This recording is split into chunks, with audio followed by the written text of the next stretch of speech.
वहीं घरेलू इकोनॉमी में भले ही सुस्ती हो, लेकिन देश में 25 करोड़ रुपए से ज्यादा की संपत्ति वाले अमीरों की संख्या में 30% की बढ़ोतरी हुई है। कोटक महिंद्रा बैंक और क्रिसिल की 2011-12 के लिए जारी वेल्थ रिपोर्ट के मुताबिक अल्ट्रा एचएनआईज की संख्या में 30% का इजाफा हुआ है।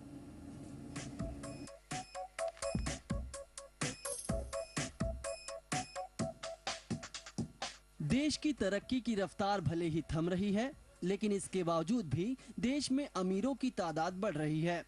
कोटक महिंद्रा बैंक और क्रिसिल की सालाना वेल्थ रिपोर्ट के मुताबिक बीते कारोबारी साल में देश में 25 करोड़ और उससे ऊपर की हैसियत रखने वाले अमीरों की संख्या में 30% का इजाफा हुआ है। देश में अल्ट्रा एचएनआईज की संख्या बढ़कर 81,000 तक पहुंच गई है, जिनके कुल संपत्ति की कीमत 65 लाख करोड़ रुपए आंकी गई है। अनुमान है कि 5 साल में अमीरों की ये तादाद 2,86,000 करोड़, जबकि इनके दौलत की कीमत 318 लाख करोड़ रुपए तक पहुंच सकती है। अमीरों की तादाद सबसे ज्यादा करीब 54% मेट्रो शहरों में हुई है। I think what has really changed is their investment patterns.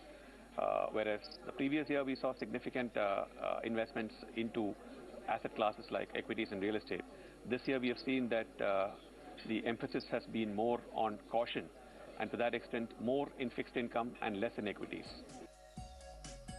Wealth report के मुताबिक अमीरों के लग्जरी सामानों पर खर्चे मंदी से बेअसर रहे हैं। अमीरों के खर्चों की प्रवृत्ति की बात करें तो कपड़ों और एक्सेसरीज में सबसे ज्यादा 50% का इजाफा दिखा है, जबकि 23% की बढ़ोतरी के साथ विंटेज स्पिरिट और लीकर दूसरे नंबर पर रहे। ज्वेलरी और हीरे जवाहरात पर अमीरों ने खर्च में 10%, महंगी घड़ियों पर खर्च 9% और घरेलू इलेक्ट्रॉनिक सामानों पर खर्च 7% बढ़ाया है। लेकिन luxury writing instruments, arts, home decoration और एक्सक्लूसिव हॉलिडे पर खर्च में कटौती दिखी है। If the economic uncertainty continues for a longer time, then they will definitely cut down on the spendings also. Today, they might be looking at this economic uncertainty to be a short-term phenomena. But if the economic uncertainty continues for a longer time, then definitely we believe that the spending habits will change. Economy में आ रही सुस्ती का असर luxury खर्चों पर भले ही नहीं पड़ा, लेकिन चैरिटी और इन्वेस्टमेंट प्लान मंदी से प्रभावित हुए हैं। चैरिटी पर खर्च और निवेश की रकम दोनों में कमी आई है।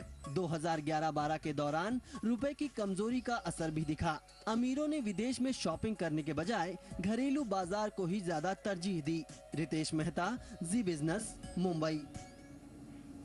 और वहीं सोने की बढ़ती कीमतों को देखते हुए केवल ग्राहक ही नहीं बल्कि बड़े